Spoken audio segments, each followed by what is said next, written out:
सुरू. नमस्कार. आजच्या मंगळवारच्या सेशन मध्ये पुन्हा एकदा सगळ्यांचं स्वागत. आज आतापर्यंत आपण तसं फॉस्फेट, पोटॅश, CO2 या यांचं पिकाच्या वाढीमध्ये, पिकाचं आकारमान असेल, वजन असेल या फ्लॉवरिंग असेल, या सगळ्यामध्ये काय महत्व आहे हे सगळं आपण गेले काही आठवडे हे वेगवेगळ्या सेशन मध्ये हे बघतो आहोत. आज अशाच एका अतिशय महत्वाच्या न्यूट्रिएंटचं महत्व आणि त्याच्यासाठी संजीवन सिस्टीमनी वसुमित्र मध्ये काय पर्याय दिलेला आहे याची माहिती ही आपण घेणार आहोत. आणि त्या अन्नद्रव्याचं नाव आहे कॅल्शियम. कॅल्शियमचं महत्व आपल्याला सगळ्यांनाच माहिती आहे. माणसांमध्ये काय आहे हे माहिती आहे. तसं बघायला गेलं तर फॉस्फेट हा जसा हाडांच्या वाढीसाठी गरजेचा असतो, त्याच्या बरोबरीने कॅल्शियम हाही महत्वाचा असतो. कॅल्शियम नाही म्हटलं की आपल्याला माणसांमध्ये आपण म्हणतो की माझे पाय दुखतात, माझी हाडं दुखतात, माझी हाडांची झीज फार होते, दात नीट येत नाहीत असं आपण किंवा दात लवकर खराब होतात हे आपल्याला माणसांमध्ये माहिती आहे. शेतकऱ्यांना कॅल्शियमचं महत्व पिकाच्या वाढीमध्ये काय आहे हेही माहिती असेल, पण आपण परत एकदा त्याचं महत्व जास्तीत जास्त शास्त्रीय पद्धतीने काय आहे ते जाणून घेऊया.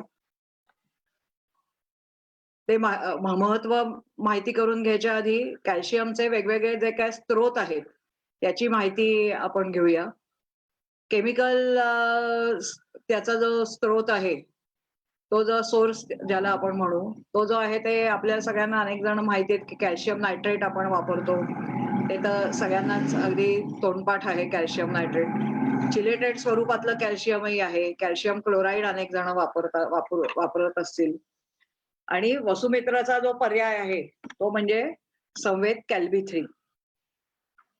याच्याविषयी आपण ह्या संवेद कॅल्बी-3 विषयी जास्त माहिती पुढच्या भागामध्ये घेणार आहोत. हे कॅल्शियमचे सोर्स आहेत आणि बोरॉनचा जो सोर्स काय आहे, स्त्रोत काय आहे याची जर माहिती घेतली, याचा जर विचार केला तर बोरॅक्स आहे, बोरिक ऍसिड, बोरॅक्स म्हणजेच बोरिक ऍसिड आहे, सोडियम टेट्राबोरेट आहे, सोल्युबोर आहे, ही वेगवेगळी ब्रँड नेम्स आहेत. आणि त्याचप्रमाणे कॅल्शियमचा सोर्स म्हणून आपण कॅल्बी-3 कडे बघतो, तसंच बोरॉनचा सुद्धा सोर्स म्हणून आपण कॅल्बी-3 कडे हे बघू शकू. बाकीच्या रासायनिक स्वरूपामध्ये तुम्हाला बोरॉन वेगळ्या सोर्स मधनं वापरायला लागतं, कॅल्शियम वेगळ्या सोर्स मधनं अनेक वेळेला वापरायला लागतं. वसुमित्रनी कॅल्शियम आणि बोरॉन याचा एकत्रित सोर्स हा दिलेला आहे रेकॉर्डिंग. तर हे हा जो कॅल्बी-3 आपण तयार केलेला आहे, रेकॉर्डिंग केलं तर या कॅल्बी-3 मध्ये मी मगाशी म्हटलं की कॅल्शियम आणि बोरॉन याचं जे आपण एकत्रीकरण केलेलं आहे, याचं सगळ्यात महत्वाचं कारण असं आहे की बोरॉन हा कॅल्शियमला प्रवाही करण्यासाठी किंवा कॅल्शियमला मोबाईल करण्यासाठी म्हणून मुद्दाम बोरॉन त्याच्यामध्ये घातलेला आहे. आणि हे सगळे आयोनिक स्वरूपामधले हे घटक हे कॅल्शियम आणि बोरॉनचे आपण त्याच्यामध्ये घातलेले आहेत. कल्केरिया सल्फ, कल्केरिया कार्ब किंवा हे सगळे जे काही वनस्पतींच्या माध्यमातून सुद्धा कॅल्शियम आणि बोरॉन कसे मिळतील याचा विचार करून आयोनिक स्वरूपातलं कॅल्शियम आणि बोरॉन हे कॅल्बी-3 मध्ये आपण घातलेलं आहे. मगाशी जसं म्हटलं तसं बोरॉनचं महत्व हे अशा पद्धतीने आहे की हे खरं म्हणजे कॅल्शियम आणि बोरॉन हे दोन्ही हातात हात घालून काम करतात. बोरॉन हे कॅल्शियमचं प्रवाही करण्यासाठी किंवा मोबाईल करण्यासाठी, जिथे ज्याला कॅल्शियमची त्या झाडाला गरज आहे, पिकाला गरज आहे, त्या ठिकाणी कॅल्शियम वाहून नेण्यासाठी म्हणून बोरॉनचं महत्व आहे. म्हणून ते दोन्ही एकत्र करून आपण संवेद कॅल्बी-3 या नावाचं एक उत्पादन हे तयार केलेलं आहे. नुसत्या कॅल्शियमचं जर पीक पोषणातलं कार्य हे जर बघितलं तर आपल्याला असं माहिती आहे की म्हणजे हे कॅल्शियम हे कुठल्या स्वरूपात शोषलं जातं, तर कॅल्शियमच्या आयनच्या स्वरूपात Ca2+ या स्वरूपात ते शोषलं जातं. पण मगाशी म्हटलं तसं नत्रासारखं कॅल्शियम हे त्याचं तो मोबाईल होत नाही. नत्र हा सहजपणे त्या सॅप ज्यूस मधनं सगळीकडे मोबाईल होत असतो. पण कॅल्शियम जर समजा एखाद्या ठिकाणी पानांमध्ये किंवा साठून राहिला, तर तो पिकाच्या इतर भागांना विशेषतः वरच्या वाढ होणाऱ्या शेंड्यांना हा उपलब्ध होत नाही. आणि मग त्या ठिकाणी कॅल्शियमची डेफिशियन्सी ही आपल्याला दिसून येते. त्याचं जर शरीरांतर्गत म्हणजे वनस्पतीच्या जर पिकामध्ये शरीरांतर्गत जर कार्य बघितलं, तर सगळ्यात महत्वाचं हे जे आपण बघू म्हणता येईल की पेशी विभाजन. म्हणजे नव्या पेशी तयार होणं, त्या पेशी तयार झालेल्या लांब होणं, याच्यासाठी अतिशय महत्वाचं हे अन्नद्रव्य कॅल्शियम हे. आणि त्याच्यामुळे पेशी या मजबूत होतात. म्हणजे जसं आपण माणसांमध्ये म्हणतो की कॅल्शियम मिळालं तर हाडं अ, एकदम कणखर होतात. त्याच पद्धतीची अ, पद्धतीचा परिणाम हा झाडांमध्येही होतो, की पेशी मजबूत राहतात. आणि कॅल्शियम हे खरं म्हणजे नायट्रेटचं शोषण करण्यासाठी आणि त्याच्या वापरासाठी किंवा प्रोटीन तयार करण्यासाठी सुद्धा गरजेचं आहे. पिकामध्ये विविध एन्झाईम्स जी तयार होतात, ती तयार करण्यासाठी किंवा त्यांच्या कार्यासाठी ते गरजेचं आहे. कॅल्शियम आणि बोरॉन एकत्र मिळून विशेषतः शर्करा म्हणजे पिकामधली जी साखर आहे, ती तयार होऊन त्याचा वापर होणं याच्यामध्ये सुद्धा गरजेचं आहे. आणि सगळ्यात महत्वाचं म्हणजे जे पिकामध्ये जे फुलधारणेचं, फळधारणेचं जे काम आहे, त्याच्यासाठी कॅल्शियम आणि बोरॉन परत हातात हात घालून काम करतात.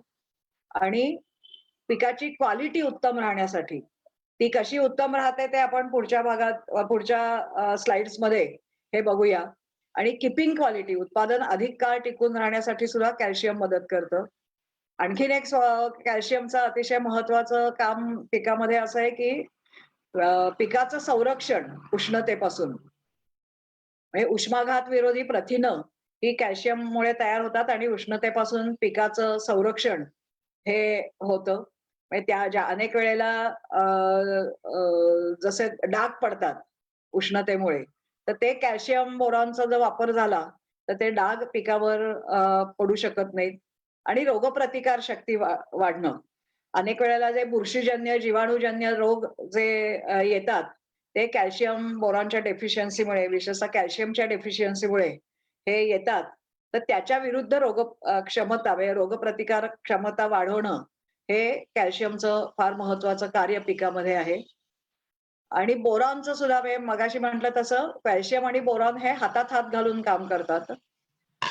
बोरॉनचं स्वतःचं जर काम काय असं म्हटलं तर पिकामध्ये अ, साखर आणि स्टार्च म्हणजे कार्बोहायड्रेट्स हे किती तयार होणार हे बोरॉनवर अवलंबून असतं.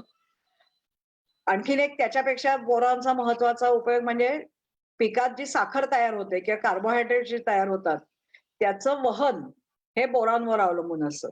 म्हणजे अनेक वेळेला आपण बघतो, की आपल्याला माहिती आहे, की दिवसा कार्बोहायड्रेट्स झाडं फोटोसिंथेसिसच्या माध्यमातून तयार करतात आणि रात्री किंवा संध्याकाळ नंतर ही कार्बोहायड्रेट जी तयार होतात, ती मुळांकडे वाहून नेली जातात आणि मुळांमधनं ती कार्बोहायड्रेट्स बाहेर पडतात आणि जमिनीमध्ये जी मायक्रोब्स आहेत, बुरशा आहेत, चांगल्या बुरशा किंवा चांगले बॅक्टेरिया आहेत, तर त्यांच्या वाढीसाठी म्हणून मुळांमधनं ही कार्बोहायड्रेट्स ही पिकाकडनंच झाडाला बोरॉनमुळे ही उपलब्ध होऊ शकतात.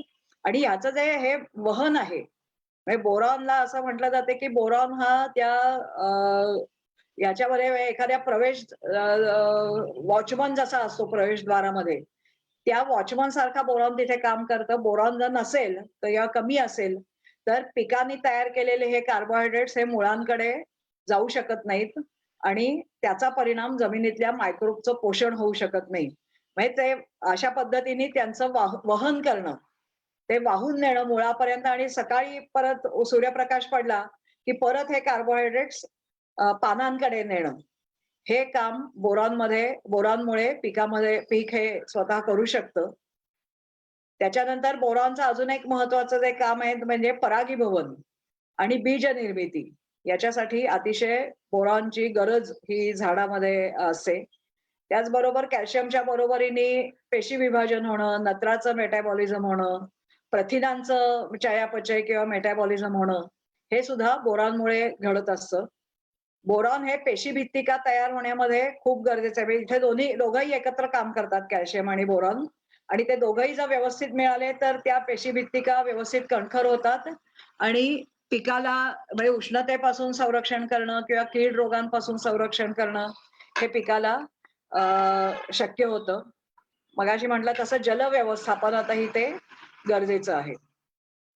अशा पद्धतीने हे दोघांची कामं बरीचशी एक सारखी आहेत आणि एकमेकांवर त्यांची अवेलेबिलिटी ही अवलंबून असल्यामुळे ते दोन्ही हातात हात घालून काम करतात आणि म्हणून वसुमित्रने जो प्रॉडक्ट तयार केला हा कॅल्शियम आणि बोरॉनचा सोर्स असलेला आयोनिक स्वरूपातला, याच्यामध्ये काय पर्सेंटेज मध्ये कॅल्शियम, पर्सेंटेज मध्ये बोरॉन असं नाहीये, पण अतिशय पीपीएम लेवलला पण आयोनिक स्वरूपातलं कॅल्शियम आणि बोरॉन एकत्रितपणे हे झाडामध्ये त्याचे एकत्रित काम असल्यामुळे आपण अशा पद्धतीचा हा कॅल्बी 3 हा प्रॉडक्ट तयार केला. अनेकांना माहिती आहे, अनेक जण हा कॅल्बी 3 वापरतात. या कॅल्बी 3चं एक अतिशय महत्वाचं वैशिष्ट्य मी असे सांगेन, की वसुमित्राने जी आयोनिक न्यूट्रिएंट्स म्हणजे आयोनिक स्वरूपातली जी एक टेक्नॉलॉजी तयार केली, आयोनिक स्वरूपातली अन्नद्रव्य पुरवण्याची जी टेक्नॉलॉजी तयार केली, त्याच्यामध्ये संवेद कॅल्बी 3 हा एक महत्वाचा प्रॉडक्ट आहे. आणि याचं महत्व असं आहे, की तुम्ही दुसऱ्या कुठल्याही स्वरूपातलं जे केमिकल स्वरूपातलं, रासायनिक स्वरूपातलं जे कॅल्शियम वापरता किंवा बोरॉन वापरता, तर त्याला हा 100% पर्याय म्हणून वापरता येऊ शकतो. याचं कारण मी असं सांगते, की जेव्हा आपण कॅल्शियम नायट्रेट वापरू, तर कॅल्शियम नायट्रेटमध्ये काय होतं, की नायट्रोजन लगेच इझिली अवेलेबल होतो. पण कॅल्शियम हा मगाशी मी म्हटलं तसं इमोबाईल आहे. त्याला बोरॉनची गरज असते, पण कॅल्शियम नायट्रेटमध्ये बोरॉन नाही. आणि हा कॅल्शियम जर तुम्ही वापरलात, तर तो पुष्कळ वेळा जमिनीतला जो फॉस्फेट आहे, त्या फॉस्फेट ला तो फिक्स करतो आणि स्वतःही अनअवेलेबल होतो. तर अशा पद्धतीने कॅल्शियम अवेलेबल होत नाही, पण नायट्रेट खूप मोठ्या प्रमाणावर लगेच इझिली अवेलेबल होतो आणि नायट्रोजनचं जे परिणाम आहे, की पानं हिरवे, नायट्रोजनचे परिणाम वेगळे सांगायची गरज नाही. ते दिसतात, पण कॅल्शियमचे परिणाम त्याच्यामध्ये दिसू शकत नाहीत. त्यामुळे कितीही कॅल्शियम नायट्रेट जरी वापरलं, तरी कॅल्शियम डेफिशियन्सी भरून येणं हे खूप अवघड असतं. पण त्याच्या ऐवजी म्हणून कॅल्बी 3 जर तुम्ही वापरलं, तर म्हणजे अक्षरशः 4 ते 5 दिवसामध्ये त्या कॅल्शियमची गरज भरून निघाली, हे आपल्याला लक्षात येतं. आणि कॅल्शियम नायट्रेट किंवा कुठलंही चिलेटेड कॅल्शियम काही जरी आपण वापरलं नाही, तरी सुद्धा संवेद कॅल्बी 3च्या वापराने आपल्याला कॅल्शियम बोरॉनची गरज ही भागवता येऊ शकते. ही डेफिशियन्सी सिम्प्टम्स कशी असतात कॅल्शियम आणि बोरॉनची? इथे हा चार्ट या स्लाइडमध्ये दिलेला आहे. बोरॉनचं आपल्याला माहिती आहे, की काही प्रमाणात रंगहीन किंवा म्हणजे त्याचा रंग डिस्कलरेशन ज्याला म्हणतात, रंगहीन होणं म्हणजे पानाची नुकतीच येणारी जी पानं आहेत, ती रंगहीन होतात किंवा त्यांचं गळ होते. ती व्यवस्थितपणे त्याची जडण-घडणही होऊ शकत नाही. ही त्या बोरॉनची सिम्प्टम्स असतात आणि कॅल्शियमचं जे सिम्प्टम आहे ते अ, पुष्कळ वेळा प्लांट हे अगदी डार्क ग्रीन कलरचं असतं. पण टोकाकडची जी पानं असतात, मगाशी मी म्हटलं तसं कॅल्शियम हे वाहून नेलं जात नाही आणि त्यामुळे टोकाकडची जी पानं असतात, तिथे ती पानं अतिशय निस्तेज दिसतात आणि झाडाचे जे वाळणं आहे, तर ते त्या टोकाकडनं किंवा त्या टोकाच्या भागाकडनं, पिकाच्या टोकाच्या भागाकडनं हे वाळणं सुरू होतं आणि मग काही काळानंतर ही कॅल्शियम डेफिशियन्सी ही जर सतत आली, तर तिथे तो लीफ ब्लड आहे किंवा जो लीफ बड आहे, तो मुख्यतः मरू शकतो. अशा प्रकारची ही कॅल्शियम आणि बोरॉनची डेफिशियन्सी आहे. अजून एक ह्या फोटोमध्ये आजच एका शेतकऱ्याने आम्हाला पाठवला होता आणि हे काय आहे? असं त्यांनी विचारलं होतं, की हे टोमॅटो अशा पद्धतीने कसे झाले? तर खरं म्हणजे त्याच्यावर बॅक्टेरियल इन्फेक्शन झालंय. पण त्याचा जर रूट कॉज आहे म्हणजे मूळ कारण जे आहे, तर ते जर बघितलं गेलं तर त्याच्यामध्ये तुम्ही बघता की सीड किंवा याची निर्मितीच नीट झालेली नाहीये आणि कॅल्शियम हे तुम्ही त्या टोमॅटोच्या बाजूचं जर हे बघितलं तर ते अतिशय कमकुवत असं ते दिसू शकतं. तर ही मूळ डेफिशियन्सी जी आहे ती कॅल्शियम बोरॉनची आहे. ती कमतरता न भरून आल्यामुळे पुढे त्याचं बॅक्टेरियल इन्फेक्शनमध्ये हे रूपांतर हे झालेलं आहे. तर ते आपल्याला कॅल्बी-3च्या साहाय्याने हे टाळता येऊ शकेल. बॅक्टेरियल इन्फेक्शनसाठीचं जे औषध आहे त्याच्या बरोबरीने कॅल्बी-3चा जर वापर केला, तर हे इन्फेक्शन आणि कमतरता कॅल्शियम बोरॉनची ही दोन्ही आपल्याला भरून काढता येईल. अनेक वेळेला आंब्यामध्ये कॅल्बी-3 हे खूप मोठ्या प्रमाणावर वापरलं जातं आणि सगळ्यात महत्त्वाचं कारण आंब्यामध्ये कॅल्शियम डेफिशियन्सी दिसणे. इथे तुम्ही बघाल, की त्या कैऱ्यांचं सुद्धा नीट फॉर्मेशन झालं नाहीये, पानं निस्तेज आहेत.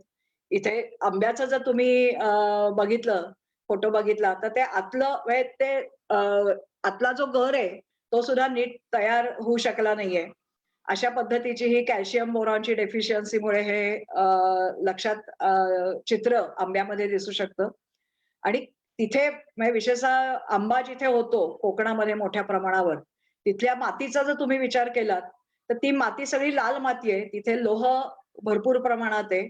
पण कॅल्शियम डेफिशियन्सी मुळात मातीतच आहे आणि त्यामुळे तिथे या पद्धतीची कॅल्शियम बोरॉनची डेफिशियन्सी ही आंब्याच्या झाडावर अनेक ठिकाणी दिसते. आम्ही जिथे-जिथे कोकणामध्ये काम करतो, तिथे त्या संवेद कॅल्बी-3च्या 2 ते 3 स्प्रेज मधनं ही कॅल्शियमची जी कमतरता आहे, बोरॉनची जी कमतरता आहे, ती त्या आंब्याच्या झाडामध्ये पूर्णपणे भरून काढता येऊ शकते. असे त्याचे रिझल्ट्स आहेत. आणि तिथे विशेषतः कॅल्शियम डेफिशियन्सी मुळात सॉइलमध्येच जिथे आहे, तिथे तिथे सुद्धा या कॅल्बी-3चा वापर हा अतिशय चांगल्या पद्धतीने होऊ शकतो. अनेक आपण ऑर्नामेंटल कोबी कोणी घेतं किंवा आपण कोबी फ्लॉवरची सुद्धा पिकं घेतो. तिथे सुद्धा तुम्ही बघा, की त्याचं म्हणजे पानं तर खराब झालेलीच आहेत.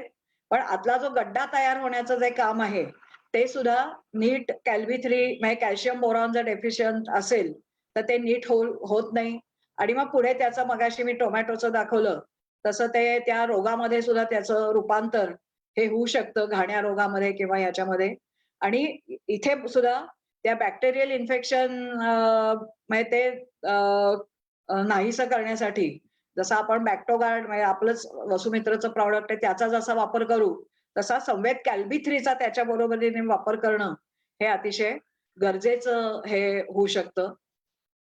फ्लॉरिकल्चर मधला जर विचार केला, म्हणजे कॅल्शियम हा सगळ्याच पिकांमध्ये अतिशय महत्वाचा आहे. म्हणजे जसं मी माणसांमध्ये मगाशी सांगितलं, तसं कॅल्शियम हा एक पिकामध्ये सुद्धा एक बिल्डिंग ब्लॉक आहे. त्यामुळे कुठलंही पीक तुम्ही घ्या, अगदी गहू घ्या, मका घ्या, फ्लॉरिकल्चर घ्या, द्राक्ष, डाळिंब घ्या, सगळ्या पिकांमध्ये कॅल्शियम हे अतिशय महत्वाचं आहे.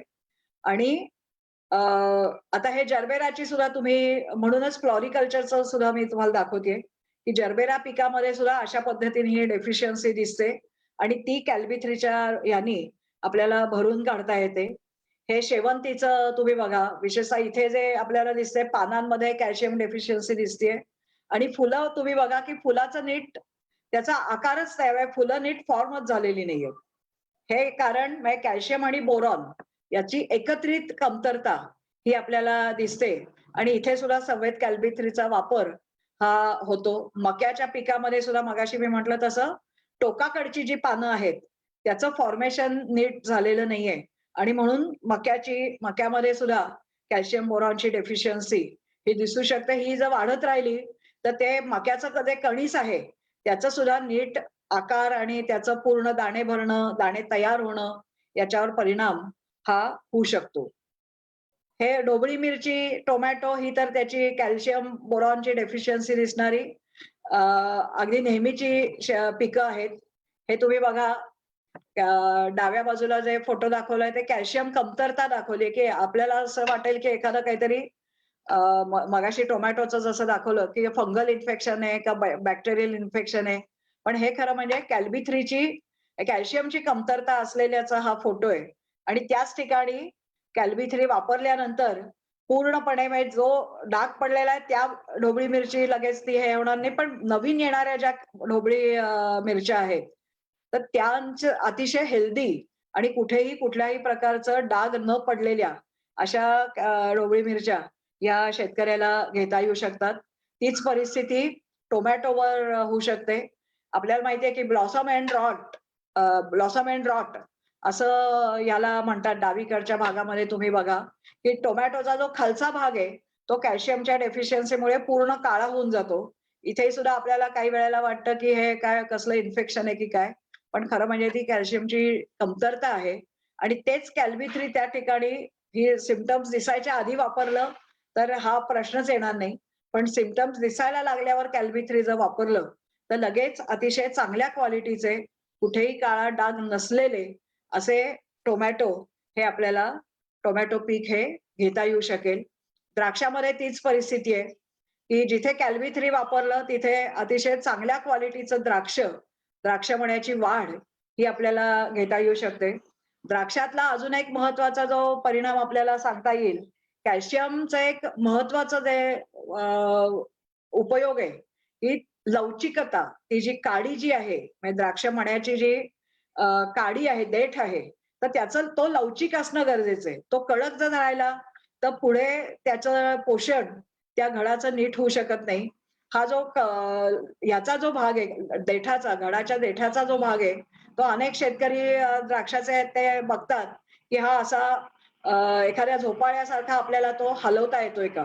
आणि तेवढा जर लवचिक असेल, तर त्या घडाची वाढ नीट होते आणि ती लवचिकता आणण्याचं काम हे कॅल्शियम बोरॉनचं आहे. आणि हे जर असेल कॅल्बी 3 म्हणजे समजा जर तो देठ एकदम कडक झालेला राहिलेला असेल किंवा हलत नसेल, असा लवचिक दिसत नसेल, त्या ठिकाणी कॅल्बी 3 चा जर वापर केला, तर तो त्या घडाची डेव्हलपमेंट अतिशय आणि त्याची लवचिकता ही आपल्याला लगेच ही बघता येऊ शकते, ती जाणवू शकते आणि पुढे घडाची वाढ ही कुठलीही डाग न पडता अतिशय चांगली होऊ शकते. हे डाळिंबाचं तुम्ही बघा, की क्रॅकिंग होतं अनेक वेळेला. उष्णतेचा किंवा थंडीचा किंवा मुख्यतः उष्णतेच्या ह्याच्यामुळे बोरॉन कमतरता असेल, कॅल्शियम कमतरता असेल, तर त्याचं तडकतात ही फळं अनेक वेळेला. तर त्या ठिकाणी कॅल्शियम बोरॉनचं अतिशय महत्वाचं काम आहे आणि तिथे जर कॅल्बी 3 वापरलं, तर अतिशय कुठेही न तडकता ह्या फळांची वाढ ही होऊ शकते. अजून एक ह्याचा डाळिंबाच्या दृष्टीने महत्वाचा परिणाम कॅल्बी 3 चा डाळिंबावर असा सांगता येईल, की जेव्हा डाळिंब मोठी होत असतात, त्यावेळेला त्याची आउटर स्किन ही जर कडक राहिली कॅल्शियम आणि बोरॉनच्या डेफिशियन्सीमुळे, तर त्याचं पूर्ण वाढ ती नीट होऊ शकत नाही आणि ते कडक राहतात. सॉफ्टनेस नसतो त्या फळांमध्ये. तो सॉफ्टनेस मगाशी मी द्राक्षाच्या ह्याच्यामधला जो लवचिकतेचा परिणाम सांगितला, तसा डाळिंबाच्या ह्याच्यामध्ये तो सॉफ्टनेस येण्यासाठी आउटर स्किनमध्ये म्हणजे एकीकडे ते डाळिंबाचं आतला गराच्या वाढ होण्याच्या दृष्टीने ते महत्वाचंही असतं आणि तरी पेशी भित्तिकांमध्ये कॅल्शियम बोरॉन असल्यामुळे ते तडकतही नाही. असे दोन्ही बाजूचे परिणाम हे डाळिंबामध्ये कॅल्बी 3 मुळे हे दिसू शकतात आणि आतल्या गराची डेव्हलपमेंट हे ते बाहेरचं स्किन हे सॉफ्ट किंवा मी असं म्हणेन की सॉफ्ट म्हणण्यापेक्षा ते लवचिक राहिल्यामुळे त्या आतला जो गर आहे, तो अतिशय चांगल्या पद्धतीने बियांची वाढ किंवा आतल्या त्या याची वाढ ही चांगली होते आणि डाळिंबाचा साईज हा तुम्हाला चांगला मिळू शकतो. अशा पद्धतीचे हे सगळे हे परिणाम आहेत. शेवग्यावर सुद्धा कॅल्बी 3 चा अतिशय चांगला परिणाम होतो, जेव्हा विशेषतः फुलांची गळ होते. आता आपण बघतो की किंवा पपईमध्ये होते. तर विशेषतः जेव्हा पाऊस चालू आहे किंवा ऊन-पाऊस असा खेळ चालू आहे, त्या ठिकाणी फुलगळ, फळगळ खूप मोठ्या प्रमाणावर होते. त्या ठिकाणी कॅल्बी 3 चा जर वापर केला, त्याच्या बरोबरीने अल्ट्रासीलचा वापर केला, तर ती गळ आपल्याला थांबवता येते. अशा पद्धतीचे हे परिणाम हे दिसू शकतात. ही इन्फॉर्मेशन ही आता कॅल्बी 3च्या निमित्ताने ही आम्हाला द्यायची होती. अनेकांनी अ, त्याच्यावर काही प्रश्नही विचारलेत. ज्यांनी आता हे गरुले साहेब आहेत त्यांना धन्यवाद देते. इन्फॉर्मेशन त्यांनी म्हटलंय. अविनाशजी मोकाटे जे आहेत, त्यांनी असं म्हटलंय की महाराष्ट्रातलं जे पाणी आहे, ते त्याच्यामध्ये प्रचंड मोठ्या प्रमाणात कॅल्शियम आहे. व्हाय इट रिमेन्स अनअवेलेबल. आता हा जो अतिशय महत्वाचा प्रश्न हा त्यांनी विचारलेला आहे, की पाण्यामध्ये आणि जमिनीमध्ये सुद्धा म्हणजे कोकणातली एक जमीन सोडली तर देशावरची ही सगळी जमीन ही आपण एका अर्थी भारी जमीन, कॅल्शियम रिच जमीन किंवा काही ठिकाणी तर चुनखडीच्या सुद्धा जमिनी आहेत आणि तरी सुद्धा तो कॅल्शियम मिळत नाही.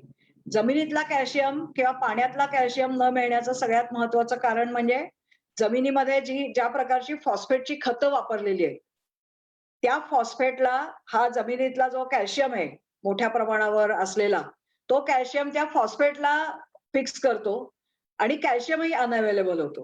म्हणजे कॅल्शियम एकीकडे अनअवेलेबल होतं आणि फॉस्फेटही मिळत नाही आणि ते दोघंही मिळून ते म्हणजे झाडाला अतिशय अशक्त करण्याचं काम हे दोघंही फिक्स झाल्यामुळे किंवा अनअवेलेबल स्वरूपात आल्यामुळे हे होतं. हा एक महत्वाचं असं उत्तर हे आपल्याला सांगता येईल. बर्गेजींनी असा प्रश्न विचारला, की ऊस पिकामध्ये सुद्धा कॅल्शियम बोरॉन कमतरता येते. त्या ठिकाणी सुद्धा कॅल्वी-3 बरोबर कीटकनाशक, बुरशीनाशक चालेल का? तर नक्कीच चालेल. जर तिथे बुरशीनाशक किंवा म्हणजे बुरशीचे किंवा कॅल्शियमचे म्हणजे कीड प्रादुर्भाव असा जर असेल, तर कॅल्वी-3च्या बरोबरीने किंवा त्याच्या त्या बुरशीनाशक, कीटकनाशकाच्या बरोबरीने कॅल्वी-3 दिलं तर चालेल. आपले वसुमित्रचे असेच सगळे प्रॉडक्ट आहेत, की ते कशाच्याही बरोबर हे देता येऊ शकतात. संत्र्याची साल सुनील कंडालकरांनी एक प्रश्न कंडालकरांनी प्रश्न विचारलाय, की संत्र्याची साल पातळ होण्यासाठी चालू शकेल काय? नक्कीच चालू शकेल. तेच मी मगाशी डाळिंबाच्या सालीबद्दल जे सांगितलं, तेच संत्र्याच्या सालीमध्ये सुद्धा त्याचे परिणाम हे आपल्याला दिसू शकतील, की ती सॉफ्टनेस एक प्रकारचा येतो आणि तो सॉफ्टनेस आल्यामुळे आतला गर भरणं हे खूप सोपं जातं. जसं डाळिंबामध्ये होतं तसंच संत्र्यामध्येही होतं. रवी पवारांनी सुद्धा तोच प्रश्न विचारलाय, की बुरशीनाशकाबरोबर देता येईल का? तर नक्कीच देता येईल. कॅल्वी-3 हे कशाच्या बरोबरीने देता येईल आणि उलट त्याचा परिणाम म्हणजे कॅल्शियम बोरॉन डेफिशियन्सीमुळे जर काही बुरशी किंवा बॅक्टेरियल प्रादुर्भाव झालेला असेल, तर त्याचा परिणाम सुद्धा म्हणजे त्या बुरशीनाशकाचा किंवा याचा परिणाम सुद्धा कॅल्वी-3 मुळे कॅल्शियम बोरॉन मिळाल्यामुळे त्याचा सुद्धा परिणाम हा चांगला येऊ शकतो. आणखीन एक प्रश्न असा विचारलेला आहे की फवारणीचा डोस किती आणि ड्रिपनी देता येतं का? तर तो खरं म्हणजे मगाशी सांगायचं राहिलं, तर ते फवारणीचा डोस जो आहे तो 2 मिली पर लिटर असा कॅल्वी-3चा डोस आहे आणि हे ड्रिपमधनं सुद्धा देता येऊ शकतं आणि दर 15 दिवसांनी तुम्ही एकरी 500 एम-एल देऊ शकता किंवा एकरी 1 म्हणजे खूपच जर डेफिशियन्सी जाणवत असेल, विशेषतः जी टोमॅटो याच्यासारखी जी पिकं आहेत, ढोबळी मिरची, आंबा किंवा द्राक्ष, की जिथे कॅल्शियमची गरज लगेच भागवणं हे गरजेचं असतं. तर त्या ठिकाणी एकरी 1 लिटर सुद्धा तुम्हाला देता येऊ शकेल. किती वेळा दिले पाहिजे?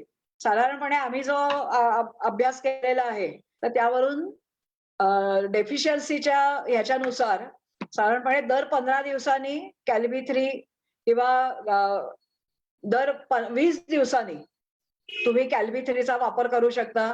म्हणजे डाळिंबाच्या किंवा याच्या द्राक्षाच्या शेतकऱ्यांचं मी बघितलेलं आहे, की सतत ते कॅल्शियम कुठल्या ना कुठल्या स्वरूपातलं हे वापरत असतात. तर त्याच्या ऐवजी तुम्ही कॅल्वी-3 हे वापरू शकाल आणि त्याचा परिणाम जसजसा म्हणजे त्याची गरज असेल, म्हणजे सुरुवातीला 2 ते 3 वेळा तुम्ही त्याचा सतत दर 10 दिवसांनी सुद्धा वापर करा. जसजसा त्याचा परिणाम जाणवायला लागेल, तसं त्याचं ड्युरेशन हे तुम्हाला वाढवता येऊ शकतं. ज्यांनी अभिप्राय दिले आणि ज्यांनी हा Facebook लाईव्ह सेशन अटेंड केला, तर त्यांचे मी आभार मानते. आमचे ह्या महाराष्ट्राच्या ह्या भागांमध्ये प्रतिनिधी आहेत. त्यांचेही फोन नंबर त्याच्यात दिलेले आहेत. त्यांच्याशी सुद्धा तुम्ही संपर्क करू शकता आणि कुठे त्या ठिकाणी हा कॅल्वी-3 हा प्रॉडक्ट हा मिळेल, याचं तुम्ही हे माहिती घेऊ शकता आमच्या प्रतिनिधींकडनं.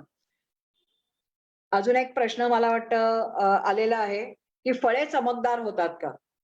तर खरं फळं चमकदार कॅल्शियम बोरॉनमुळे काही प्रमाणात होऊ शकतील. पण चमकदार करण्याच्या कामासाठी कॅल्बी-3 बरोबर तुम्हाला अल्ट्रा के किंवा आपलं जे के3 आहे, म्हणजे ज्याच्यामधनं पोटॅश मिळू शकेल. पोटॅश अपटेक होईल आणि पोटॅश आयोनिक स्वरूपामध्ये मिळू शकेल के3 मधनं किंवा अल्ट्रा के मधनंच पोटॅशचा अपटेक होईल. तर ह्या दोन्हीचा वापर हा तुम्हाला कॅल्बी-3च्या बरोबरीने करायला लागेल.